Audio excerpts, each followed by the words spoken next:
I'm Debbie Peveril, and you're listening to the weekly tip from basicboardgovernance.ca.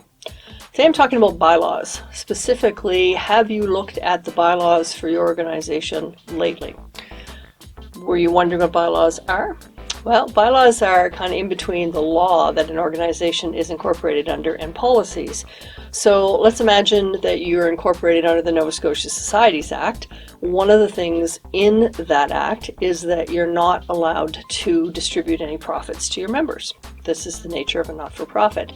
So that's a law. You cannot change that law with your bylaws or with your policies.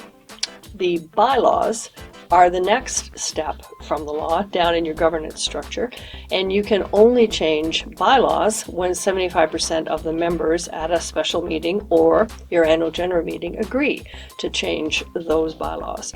So they cover things like how many people are we allowed to have on the board, what's the minimum, what's the maximum, how many meetings should we have a year, what's the criteria for membership, important things that need to be set out for your organization to work properly.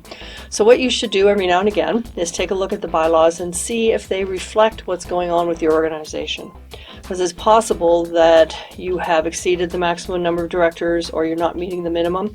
Sometimes it's hard to get volunteers and you might not be able to meet the minimums that are in your bylaws. And because your bylaws can only be changed by a vote of the membership, it's important that you identify any problems with your bylaws far enough in advance so that you can get it on the agenda for the AGM. So if you haven't looked at your bylaws for a while, now would be a good time.